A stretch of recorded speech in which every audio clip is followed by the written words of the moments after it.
अस्सलाम वालेकुम dear friends, welcome to Pakiju.tv। आज के इस लेक्चर में मैं आपके साथ डिस्कस करने वाला हूँ एक इम्पॉर्टेंट टॉपिक, एक बेहतरीन topic, that is direct and indirect speech. आपके इंग्लिश के पेपर में इस तरह के स्ट्रक्चर वाले कोई सेंटेंसेस दिए जाएंगे और आपको कहा जाएगा कि इन्हें इनडायरेक्ट स्पीच में कन्वर्ट करें। ये जो स्ट्रक्चर है, this structure is called direct speech. Direct speech basically दो सेंटेंसेस पर मुश्तमिल होती है। एक वो जो इन्वर्टेड कॉमास के अंदर मौजूद होता है, that is called reported speech, और एक वो जो इन्वर्टेड कॉमास में नहीं होता बल्कि कॉमा के साथ अटैच होता है रिपोर्टेड स्पीच के साथ, that is called reporting speech. In this structure this is the reporting speech and this one is reported speech. ठीक है, इन्वर्टेड कॉमर्स में मौजूद पार्ट को हम रिपोर्टेड स्पीच कहते हैं और जो दूसरा पार्ट है उसे हम रिपोर्टिंग स्पीच कहते हैं, और इनके दरमियान में क्या मौजूद है? कॉमा। समटाइम्स ऐसा भी होता है कि रिपोर्टेड स्पीच पहले होती है और रिपोर्टिंग स्पीच जो है ये बाद में होती है। तो रिपोर्टिंग स्पीच जब बाद में होगी तो एंड पे ये कॉमा नहीं बल्कि क्या होगा? फुल स्टॉप होगा।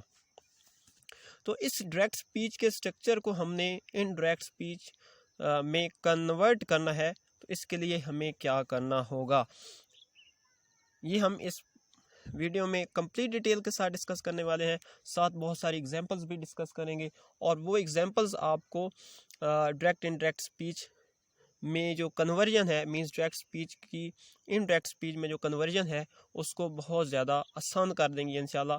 और मैं आपके साथ कुछ 2-3 ऐसी ट्रिक्स शेयर करूंगा जो ट्रिक्स आपको इस तरह डायरेक्ट स्पीच से इनडायरेक्ट स्पीच में कन्वर्जन को याद करा देंगी कि इंशाल्लाह ये लेक्चर आपके लिए डायरेक्ट इनडायरेक्ट स्पीच समझने के लिए आखिरी होगा। इंशाल्लाह ये लेक्चर सुनने के बाद आपको दोबारा कभी भी डायरेक्ट इनडायरेक्ट स्पीच नहीं भूलेगी।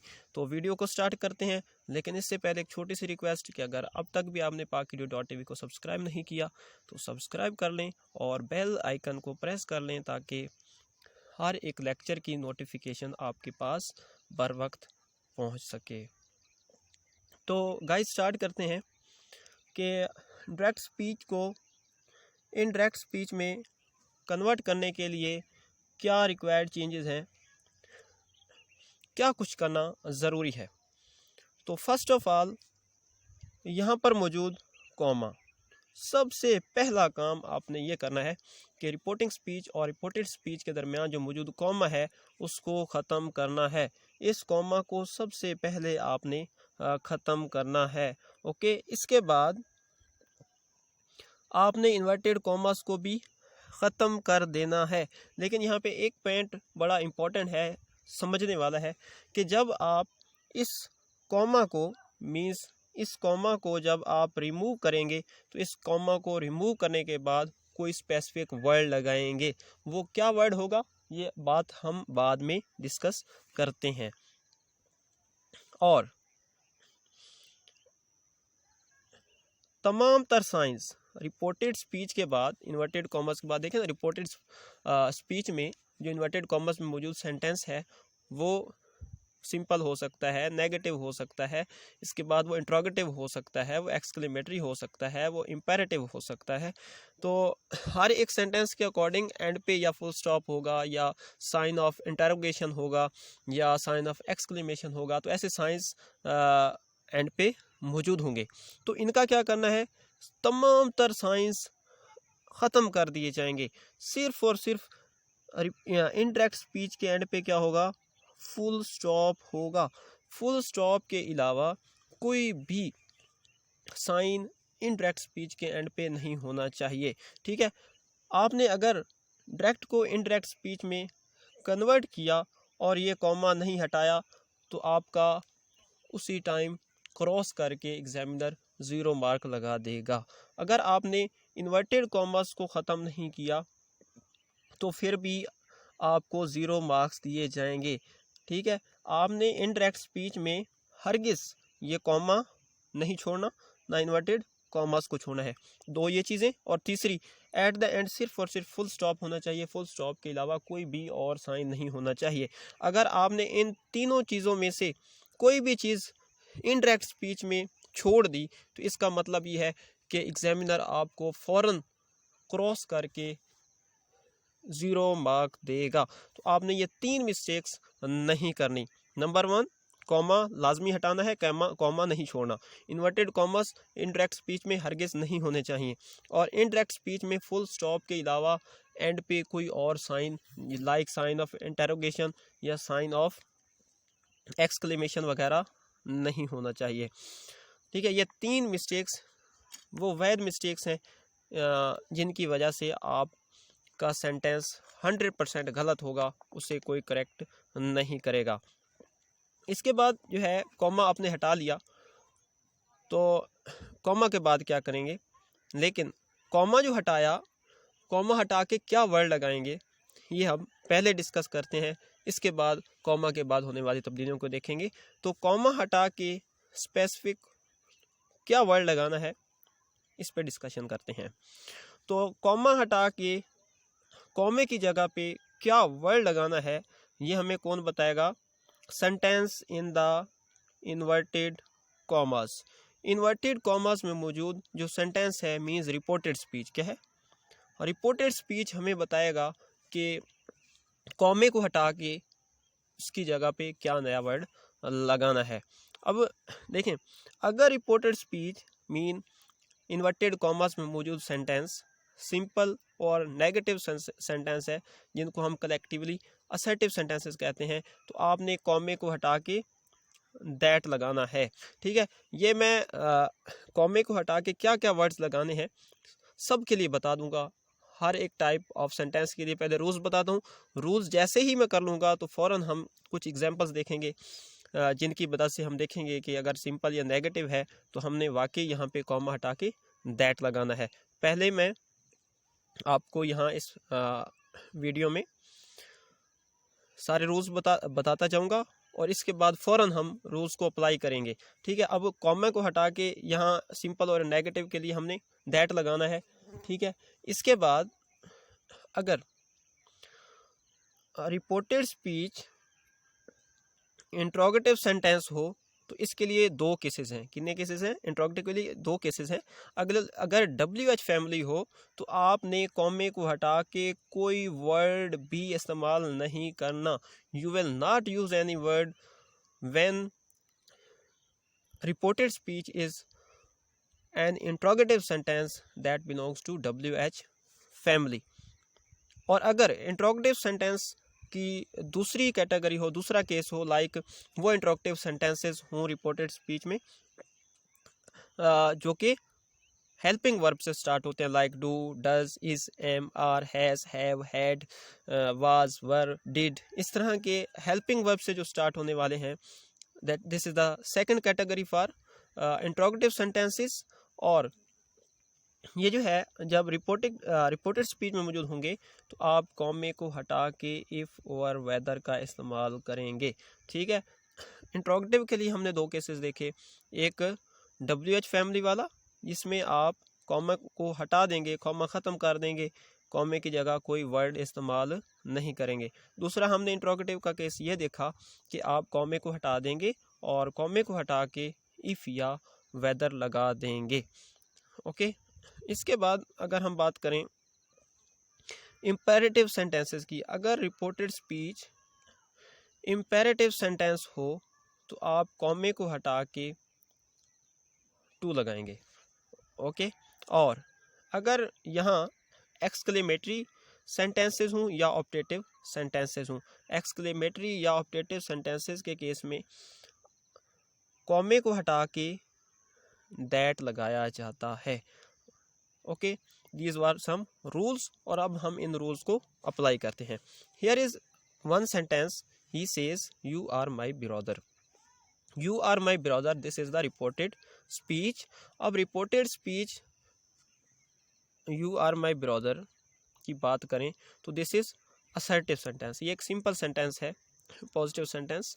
तो रूल क्या था कि पॉजिटिव सेंटेंस अगर ये होगा तो कॉमे को हटा के क्या लगाएंगे, दैट लगाएंगे। तो हमने यहाँ क्या लगाना है, कॉमे को हटा के दैट लगाना है।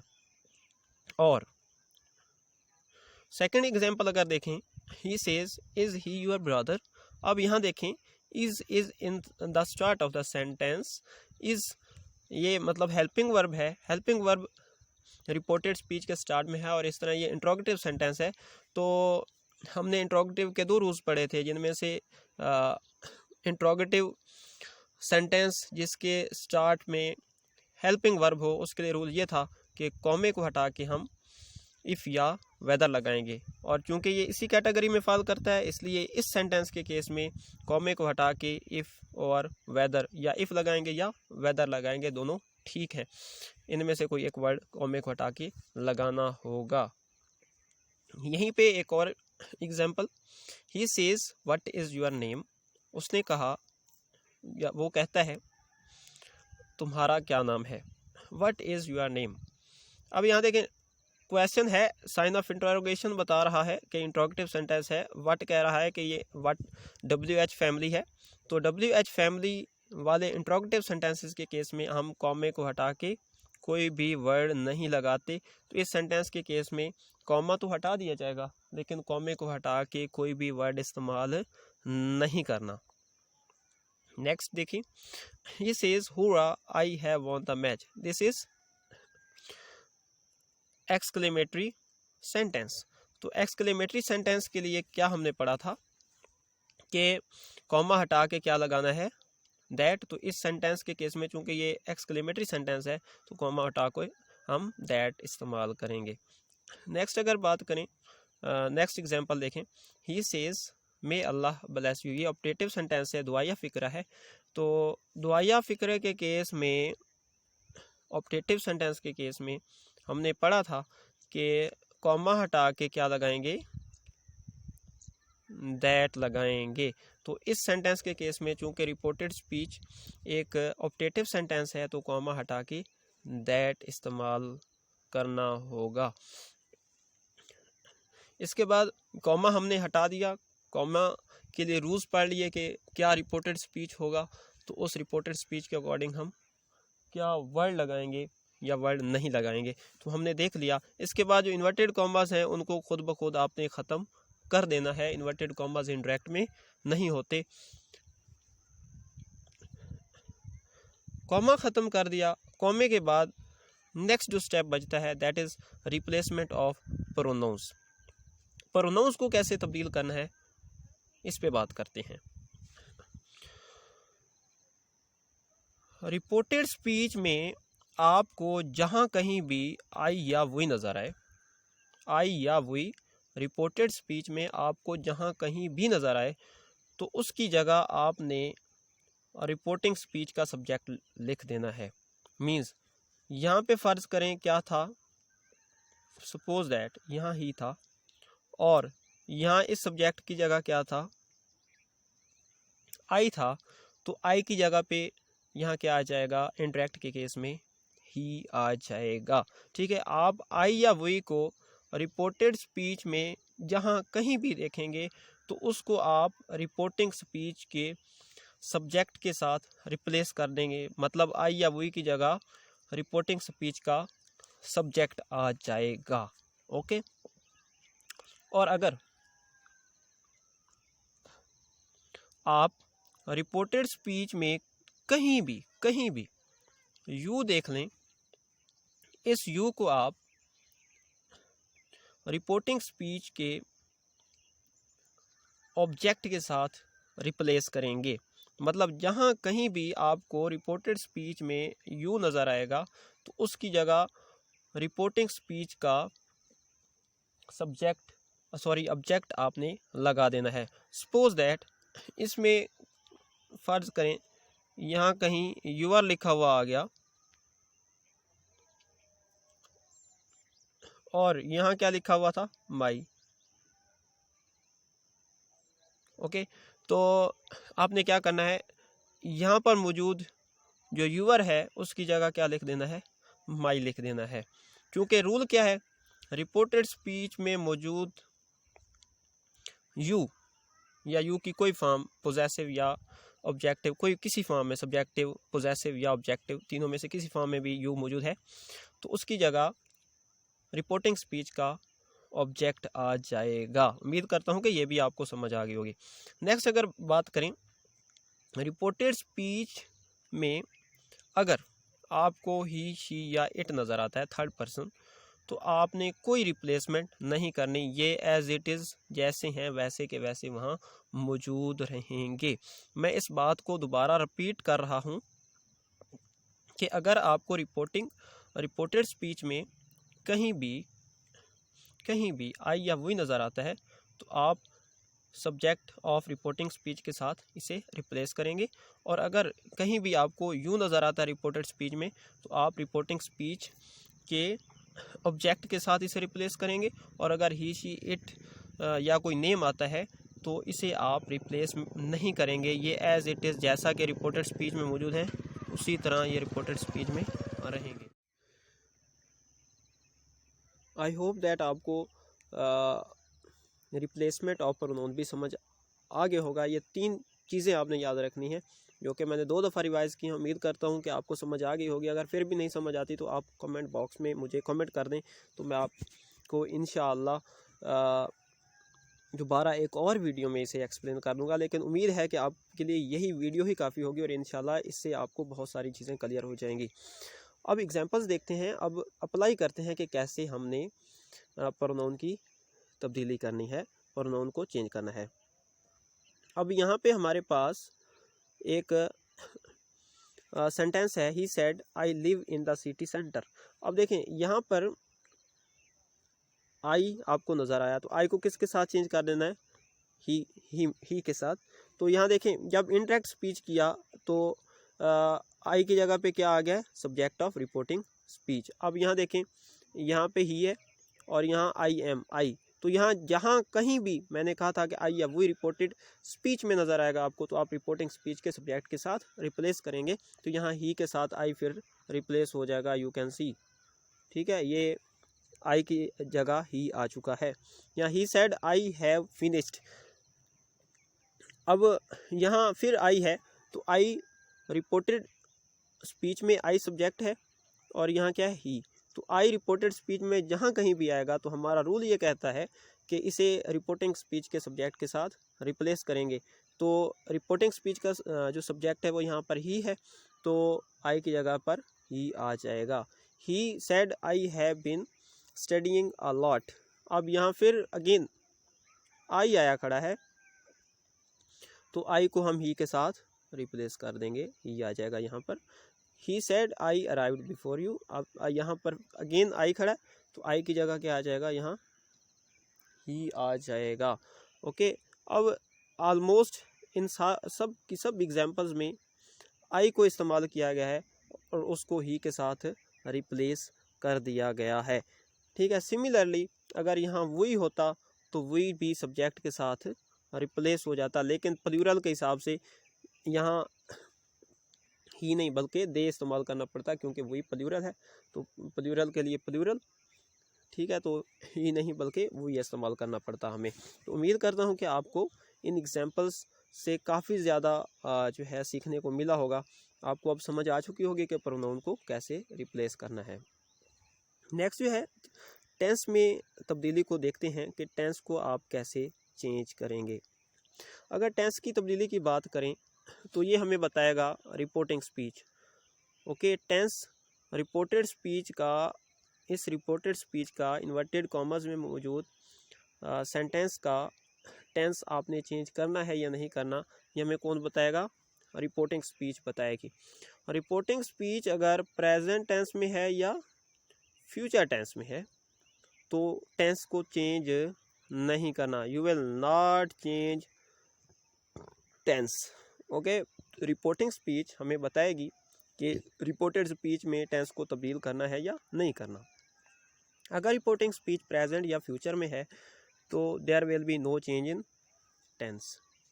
और अगर ये रिपोर्टिंग स्पीच पास्ट टेंस में है then you will change tense, फिर टेंस की तब्दीली होगी। अगर पास्ट टेंस में हो तो टेंस की तब्दीली चूंकि होगी तो हम देखते हैं कि कैसे टेंस को तब्दील किया जाएगा। अगर रिपोर्टिंग स्पीच पास्ट टेंस में है और और रिपोर्टिंग स्पीच किसी प्रेजेंट टेंस में है, सॉरी रिपोर्टेड स्पीच किसी प्रेजेंट टेंस में है, तो आप इस प्रेजेंट टेंस को इसके रेस्पेक्टिव पास्ट टेंस में चेंज कर देंगे। मींस प्रेजेंट इंडेफिनेट है, उसे पास्ट इंडेफिनेट में चेंज करेंगे। प्रेजेंट कंटिन्यूस है तो उसे पास्ट कंटिन्यूस में चेंज करेंगे। अगर पास्ट प्रेजेंट परफेक्ट है तो उसे पास्ट परफेक्ट टेंस में चेंज करेंगे। अगर past present perfect continuous tense है तो उसे आप पास्ट परफेक्ट कंटिन्यूस टेंस में तब्दील करेंगे। अगर आपको कहीं भी विल या शैल नज़र आता है तो उसको आप वुड में चेंज कर देंगे। इस रूल को कि जहाँ कहीं भी विल या शैल खड़ा है उसको आपने वुड में चेंज कर देना है, आप फ्यूचर टेंस को भी कन्वर्ट करने में कामयाब हो जाएंगे। और अगर रिपोर्टिंग स्पीच पास्ट टेंस में है और रिपोर्टेड स्पीच के पास्ट टेंस में दो कैटेगरीज हैं, लाइक पास्ट इंडेफिनिट अगर है तो उसको आपने पास्ट परफेक्ट में चेंज करना है, मतलब सेकंड फॉर्म है तो उसे हैड प्लस थर्ड फॉर्म में कन्वर्ट करना है। अगर was were plus ING form दी गई है तो उसको आपने had been plus ING form में कन्वर्ट करना है। बाकी अगर हैड प्लस थर्ड फॉर्म दी गई है या had been plus third form reported speech में ऑलरेडी दी गई है तो उसको आपने तब्दील नहीं करना। पास्ट टेंस अगर रिपोर्टेड स्पीच में है और रिपोर्टिंग में भी पास्ट है तो आप अगर ये दो पास्ट के टेंसेस हैं तो आप तब्दील करेंगे, अदरवाइज नहीं करेंगे। अगर पास्ट इंडेफिनेट है मीन सेकंड फॉर्म का इस्तेमाल है तो उसे आप हैड प्लस थर्ड फॉर्म में कन्वर्ट करेंगे।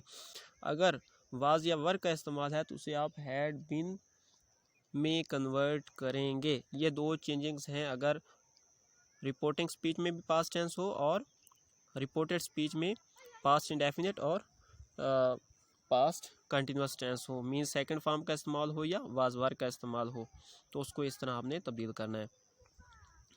इसके बाद अगर बात करें रिपोर्टिंग स्पीच में पास्ट टेंस हो और इधर रिपोर्टेड स्पीच में कैन दिया हो तो इसने को आपने इंडायरेक्ट में कन्वर्ट करते हुए कोड में चेंज करना है। मे दिया गया हो तो आपने इसे माइट में कन्वर्ट करना है, चेंज कर देना है। सिमिलरली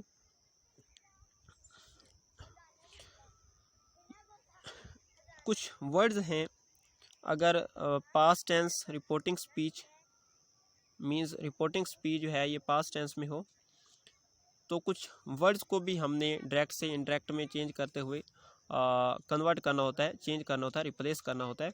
तो अगर रिपोर्टिंग स्पीच पास्ट टेंस में हो और रिपोर्टेड स्पीच में इनमें से कोई वर्ड दिया गया हो तो उसको आपने इस सामने वाले वर्ड के साथ रिप्लेस करना है। मीन टुडे दिया गया हो तो उसको आपने दैट डे में कन्वर्ट करना है। यस्टरडे को प्रीवियस डे में या द डे बिफोर में कन्वर्ट करना है।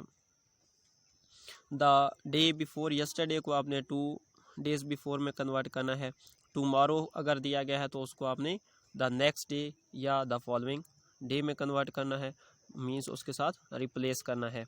और अगर द डे आफ्टर टुमारो दिया गया in the 2 days time, means ये कि अगर इनमें से कोई भी सेंटेंस दिया गया, कोई वर्ड दिया गया है तो उसको आप इसके साथ रिप्लेस कर देंगे। दिस को दैट में कन्वर्ट कर देंगे, दीज को दोज में कन्वर्ट कर देंगे, नौ को देन में कन्वर्ट कर देंगे, थस को सो में कन्वर्ट कर देंगे, हेयर को आप देयर में कन्वर्ट कर देंगे। ठीक है, ये सारी की सारी तब्दीलियाँ, सारे जो वर्ड्स की चेंजिंग्स हैं, this will be only when reporting speech is in past tense. अगर ये प्रेजेंट या फ्यूचर में हो तो वर्ड्स की तब्दीली नहीं होगी, टेंस की तब्दीली भी नहीं होगी। टेंस की तब्दीली और इन वर्ड्स की तब्दीली सिर्फ एक केस में होगी जब रिपोर्टिंग स्पीच पास्ट टेंस में हो। अब एग्जाम्पल्स की मदद से देखते हैं। तमाम रूल्स हमने देख लिए कि कैसे कॉमा को हटा के वर्ड लगाना है, कैसे प्रोनाउन को तब्दील करना है, कैसे टेंस को तब्दील करना है, किस केस में टेंस को तब्दील करना है, किस केस में टेंस को तब्दील नहीं करना, कैसे वर्ड्स को तब्दील करना है अगर रिपोर्टिंग स्पीच पास्ट में हो। ये सब कुछ हम डिस्कस कर चुके। तो अब हम सब रूल्स को अप्लाई करके कलेक्टिव एग्जांपल्स देखते हैं जिसकी मदद से आपकी सारी की सारी कन्फ्यूजन इंशाल्लाह दूर हो जाएंगी। यहाँ डायरेक्ट स्पीच का एक सेंटेंस है, he says I am your brother. He says I am your brother. अब सबसे पहले आपने कॉमा हटाना है, लेकिन इससे पहले आपने से को टेल में कन्वर्ट करना है, तो ही टेल्स। ठीक है, कॉमा को हटाना चाहते हैं तो मैंने कहा था कि कॉमा को हटाने के लिए आप रिपोर्टेड स्पीच को देखेंगे। यहाँ रिपोर्टेड स्पीच क्या है, आई am your brother, this is an assertive sentence, ये एक असर्टिव सेंटेंस है। तो असर्टिव सेंटेंस के लिए हम कॉमा को हटा के दैट लगाते हैं, ही टेल्स, और कॉमा को हटा के क्या लगा दिया हमने, यहाँ दैट लगा दिया, आपके सामने है। फिर प्रोनाउन की तब्दीली है, यहाँ मैंने कहा था कि रिपोर्टेड स्पीच में आपको जहाँ कहीं भी आई या वही नज़र आएगा तो उसको आप सब्जेक्ट ऑफ रिपोर्टिंग स्पीच के साथ रिप्लेस करेंगे। मींस रिपोर्टिंग स्पीच का जो सब्जेक्ट है वो इनकी जगह पर आ जाएगा। तो अब यहाँ पर ही है सब्जेक्ट रिपोर्टिंग स्पीच का, तो आई की जगह ही रिप्लेस हो जाएगा। अब चूंकि ये टेंस की तब्दीली अब देखते हैं यहाँ होगी कि नहीं होगी। टेंस की तब्दीली के लिए मैंने कहा था कि हमें कौन बताएगी, रिपोर्टिंग स्पीच। तो रिपोर्टिंग स्पीच अब प्रेजेंट में है तो टेंस को चेंज नहीं करना, लेकिन न्यू प्रोनाउन के अकॉर्डिंग हेल्पिंग वर्ब लगाना है। तो ही के साथ क्या लगता है, इज लगता है, इज लगा दिया हमने।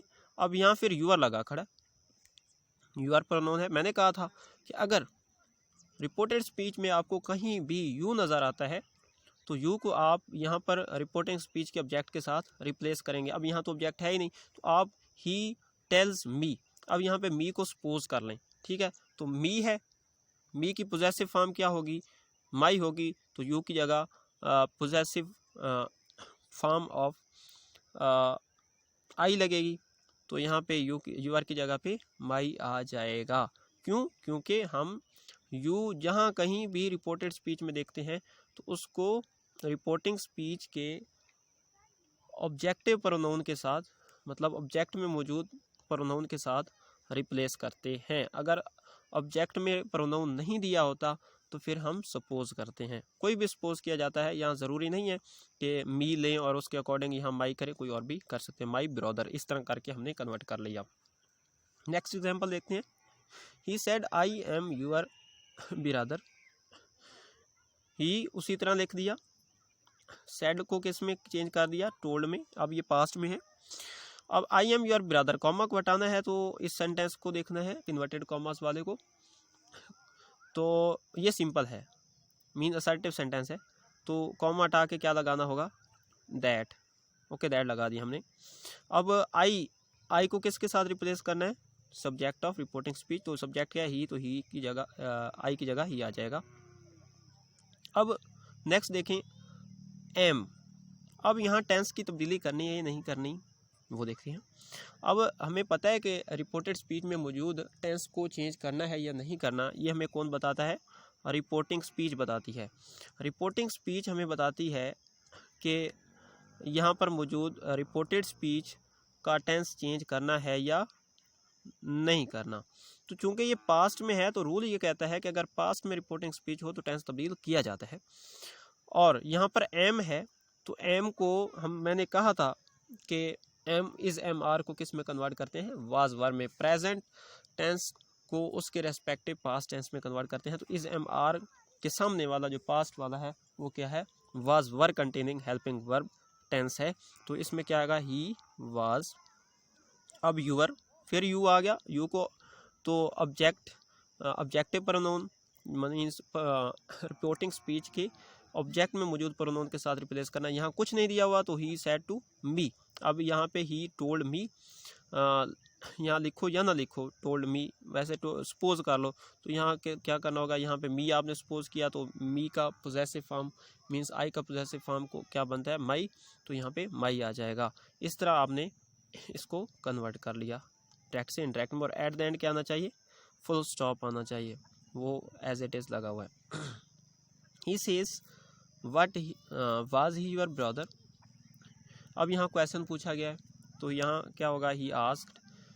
अब इंट्रोगेटिव सेंटेंस है और कौन सा इंट्रोगेटिव है, जिसके स्टार्ट में हेल्पिंग वर्ब है। तो कॉमा हटा के क्या लगाना है, इफ़ या वेदर, तो यहाँ मैंने इफ़ लगा दिया। ओके, नेक्स्ट अगर बात करें तो प्रोनाउन ही खड़ा है, ही को हम रिप्लेस नहीं करेंगे because it is third person, और अगर रिपोर्टेड स्पीच में थर्ड पर्सन हो तो इसको हम रिप्लेस नहीं करते। अब सवाल ये पैदा होता है कि टेंस को तब्दील करेंगे या नहीं करेंगे। आपके सामने है, यहाँ क्या दिया हुआ है, प्रेजेंट। तो प्रेजेंट के केस में टेंस को तब्दील नहीं करते, तो यहाँ हैड बिन नहीं आएगा, ये यहाँ गलत लिखा हुआ, इट इज़ इनकरेक्ट। तो ही वाज माई ब्रदर। अब यहाँ माई क्यों आया, बिकॉज यहाँ पे यूआर लगा हुआ है और यहाँ पर मौजूद यू को, रिपोर्टेड स्पीच में मौजूद यू को हम रिपोर्टिंग स्पीच के ऑब्जेक्ट में मौजूद प्रोनाउन के साथ रिप्लेस करते हैं। अब यहाँ पर ऑब्जेक्ट में दिया हुआ नहीं है, तो मैं यही कह सकता हूँ ही आस्क्ड मी, उसने मुझसे पूछा। ठीक है, मी लिख दिया तो मी के अकॉर्डिंग यहाँ पे पोजेसिव फॉर्म, चूँकि यहाँ पर यूआर पोजेसिव फॉर्म है तो यहाँ पर आई की भी पोजेसिव फॉर्म माई लग जाएगी। तो this is the way how to convert an interrogative sentence into interrogative reported speech containing direct speech into indirect speech. Next sentence देखते हैं, he said was he your brother. तो ये वही वाला सेंटेंस है, दोबारा रिपीट नहीं करूँगा। तो ये यहाँ पे करेक्ट फॉर्म में मैंने दोबारा सॉल्व कर दिया, पहले इनकरेक्ट था। तो वाज जो है ये वाज ही रहेगा, क्यों, क्योंकि ये प्रेजेंट टेंस है।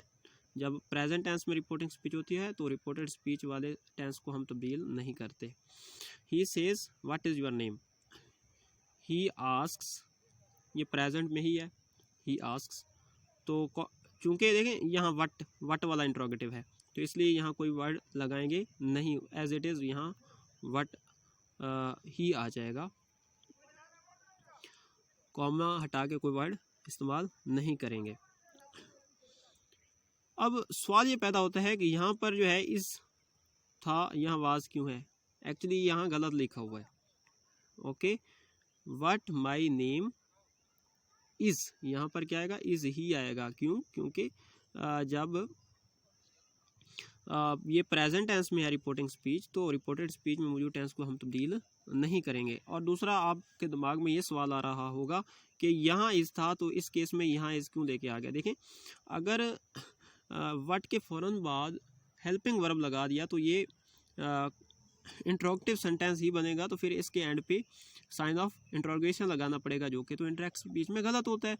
तो चूँकि हम इंट्रोगेटिव साइन तो लगा नहीं सकते इंटरेक्ट स्पीच में, तो इसलिए इंट्रोगेटिव साइन से बचने के लिए हम क्या करते हैं, फ़ौरन नहीं लगाते, बल्कि सब्जेक्ट के बाद क्या करते हैं, सब्जेक्ट के बाद हेल्पिंग वर्ब को लगा देते हैं। और जब सब्जेक्ट के बाद हेल्पिंग वर्ब को लगाया जाता है तो फिर इंट्रोगेटिव साइन नहीं बल्कि फुल स्टॉप लगाया जाता है। तो इसलिए हम यहाँ इज़ को, जो यहाँ इज़ बनेगा, इसको हम बाद में लिखेंगे, सब्जेक्ट के बाद में लिखेंगे, ताकि साइन ऑफ इंट्रोगेशन हमें ना लगाना पड़े। Next example, I will say we play cricket. अब यहाँ रिपोर्टिंग स्पीच फ्यूचर में आई है, तो आई विल टेल लिख दिया हमने। और ये क्या है, वी प्ले के हम क्रिकेट खेलते हैं, ये एक असर्टिव सेंटेंस है, तो कॉमा हटा के क्या लगाएंगे हम, दैट लगाएंगे। अब we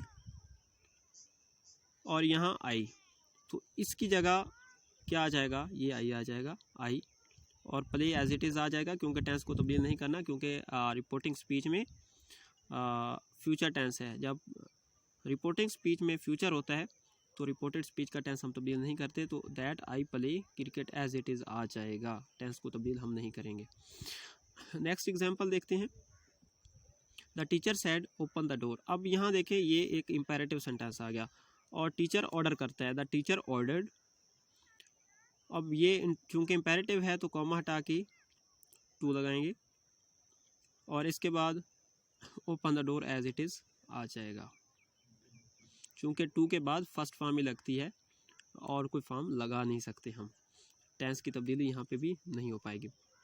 the teacher said may you live long, this is optative sentence, और टीचर क्या दे रहा है, यहाँ पर दुआ दे रहा है, द टीचर प्रेड। और जब चूँकि ये ऑप्टेटिव है तो कॉमा को हटा के हम दैट लगाएंगे यहाँ पर, और ये यू को रिप्लेस करना है, तो यहाँ the teacher prayed to me, ठीक है, मेरे लिए दुआ, प्रेड फॉर मी, ये मेरे लिए दुआ की, यहाँ पे मी लगाया तो उसके रेफरेंस से यहाँ पे सब्जेक्टिव फॉर्म यू की जगह पे आई आ जाएगी। और चूँकि ये पास्ट में है तो इसलिए मे को किस में कन्वर्ट कर देंगे, माइट में कन्वर्ट कर देंगे, और live long as it is, और एट द एंड तो मैंने कहा हुआ है कि इंटरेक्ट स्पीच में फुल स्टॉप ही आएगा, साइन ऑफ एक्सक्लेमेशन तो हम लगा ही नहीं सकते। तो अब यहाँ फिर आप सोच रहे होंगे कि यहाँ मे शुरू में था लेकिन सब्जेक्ट के बाद लगा दिया। तो देखिए मे अगर पहले आएगा तो फिर साइन लगाना पड़ेगा। अब उस साइन को तो हमने लगाना नहीं है, हमने तो फुल स्टॉप लगाना है, तो इसलिए सब्जेक्ट के बाद हमें माइट लगाना होगा, हेल्पिंग वर्ब बाद में लगाना होगा। अगर पहले लगाया तो फिर वो साइन ऑफ एक्सक्लेमेशन लगाना पड़ेगा, हमने तो लगाना नहीं है। अगर लगाया तो इंटरेक्ट स्पीच में वो सेंटेंस ही गलत हो जाएगा, इसलिए हम सब्जेक्ट के बाद हेल्पिंग वर्ब को इस्तेमाल करेंगे। Thank you so much. अगर आप फेसबुक पेज को फॉलो करना चाहते हैं तो PAK2.TV इसी जो है यूट्यूब चैनल के नाम से ही फेसबुक पेज है। आप अगर यूट्यूब से लेक्चर सुनना चाहें तो यूट्यूब से सुने, अगर फेसबुक